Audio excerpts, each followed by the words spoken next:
هلو يا جماعة، عاملين ايه؟ النهاردة هنعمل تحدي جديد. قبل ما اتكلم كنت وريتكم فيديو قبلها ان احنا اخترنا بالعجلة اللي هي ايه، العجلة اللي احنا بنختار منها دي، واختارت اليوم اللي هو يوم التلات، وان احنا نرسم رسمة بلون الازرق، اللبني قصدي، سوري. فالفكرة بقى احنا دلوقتي هنرسم رسمة كاملة بدرجة واحدة، يعني بلون واحد هنجيب درجاته مثلا، او كل الحاجات اللي عندي اللي احنا ممكن نستعملها عشان ايه منستعملش لون تاني وكده. فبصوا انا جبت حاليا اللي عندي هم اغلبهم ماركرز اصلا، فيعني معايا القلم ده، انا اصلا مش بستعمله كتير يعني، والاقلام دي الصراحه انا لسه هجرب درجتها، بس هو المفروض ان هو اخضر وازرق، ففي واحد فيهم اصلا بيعمل اخضر، بس يعني ماشي. وجبنا الاقلام الخشب، جبت ازرق، دول مائيين فاحنا ممكن نستعمل معاهم ميه وكده، وده عادي يعني. ودول اقلام ماركر، ده ازرق قوي بس هو اصلا قرب يخلص فاحنا برضه هنستعمله يعني. وده لبني، ودول برضه اقلام ايه. وطبعا هنرسم في الاساس بالرصاص، وبعد كده نبقى ممكن مثلا نستعمل استيكة الفحم وكده ان احنا نخفف الدرجة.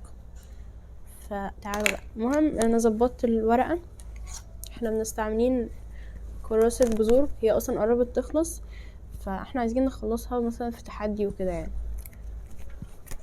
فانا هنا حطيت الورق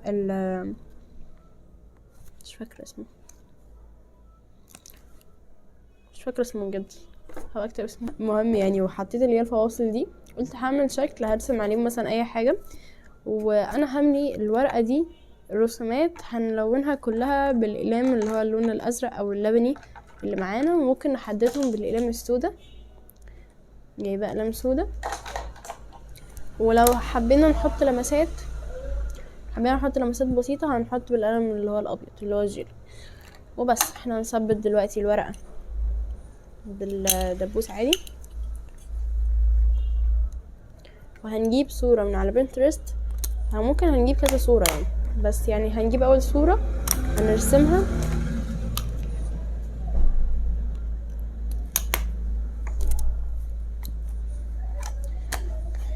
ليتس جو.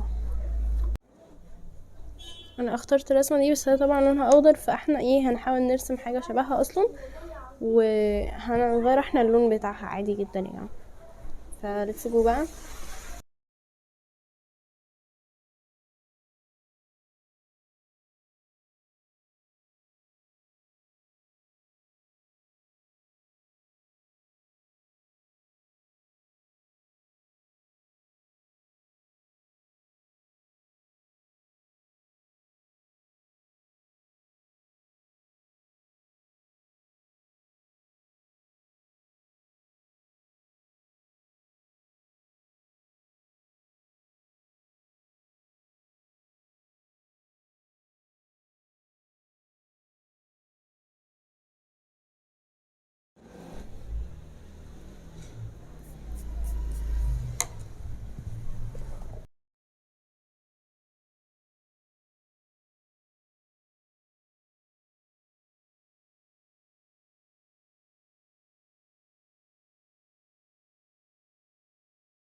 هنا يا جماعة انا غيرت الرسمة اللي تحت علشان حسيتها ان هي مش مظبوطة ومش عجباني، فقررت ارسم حاجة تانية مختلفة هي برضو من كرتون.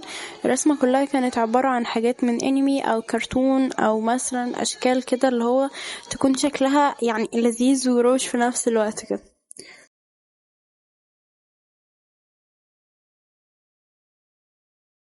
لاحظت هنا ان انتم كنتوا شايفين فحاولت ارفع السكتش. احنا خلصنا التالت رسمة قررت ان انا احط كمان حاجة، كنت بحاول اجيب حاجة تكون بالجنب وقعدت اعمل سيرش كده شوية لحد ما ثبت على الشكل ده وحسيت ان هو شكله يكون روش ولذيذ كده في نفس الحوار يعني.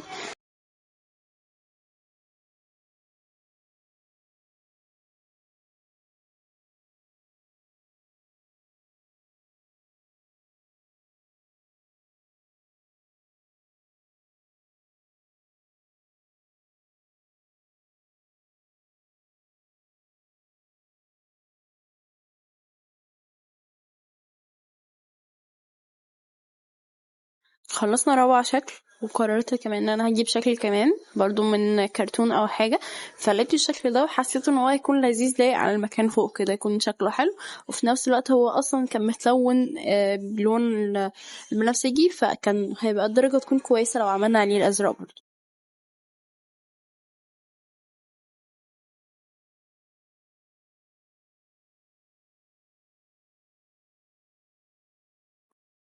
هنا كنا خلصنا الرسمة، بدأنا بقى احنا نظبط الاستيكة الفحم عشان بس قعدنا نعجنها شوية عشان الجو كان ساقعة فهي كانت ناشفة قوي يا جماعة مكنتش عارفة استعملها، بس بدأت امسح الرسمة كلها علشان بس نعرف نتعامل بعد كده بعدها. خلصت وبدأت ان انا استخدم الاقلام اللي هي البن اللون الاسود. كنت اكتر حاجة كنت بستعملها كان هو 3 و 1 و 6 دول اللي كانوا معايا، وكنت بستعمل ماركر عشان الون مثلا الحاجات اللي هي العريضة وكده. الماركر طبعا اسود ففي ناحيتين في سن صغير وسن برضو اللي هو بيكون عامل شبه ماركر يعني.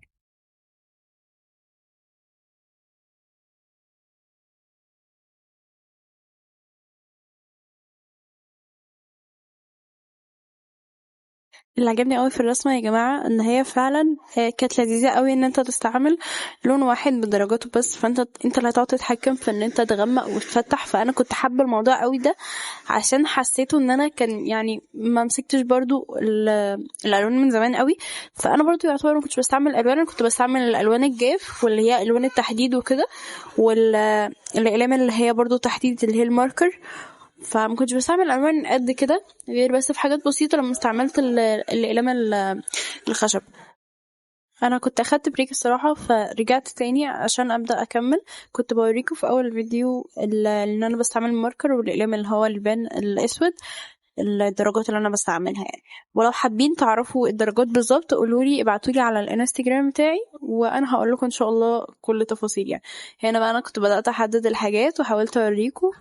الصراحة ما كنتش عارفة اوريكم كله عشان انا كنت بصور ناحية الشمال وانا بكتب بالشمال فالموضوع كان يعني صعب شوية، بس يعني بس حبيتها قوي يعني، واصلا الرسمة كانت شكلها لذيذة كده.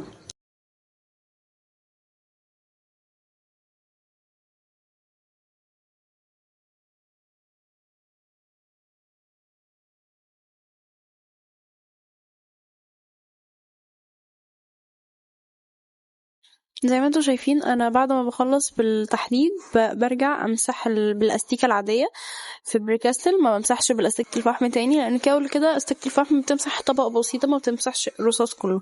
فكان لسه طبعا في حاجات بسيطه، وعايزه اقول لكم ان العين اصلا في الرسمه اللي تحت دي باظت، بس يعني انا اوكي يا جماعه قلت عادي مفيش مشكله، يا شكلها كان لذيذ حسيتها اللي هو ادت كده يعني مود ان هو في رعب في الموضوع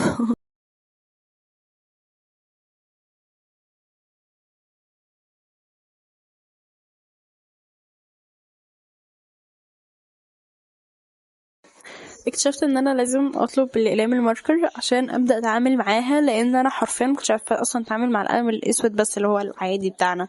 بس فعلا الناحيه التانية اللي هي ناحيه الماركر نفسها مش السن كانت يعني التعامل معاها صعب قوي، كانش في اصلا غير سنه واحده بس اللي بتعمل، فالموضوع كان رخم شويه.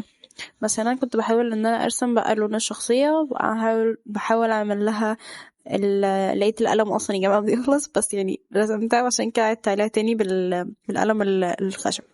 بس حسيت ان انا لما حددتها كنت عايزه اعمل لها ظل، فحاولت اعملها بالماركر كده، وحاسه ان هي بقت فعلا عامله جو اشباح كده، فهي كانت لذيذه بجد قوي.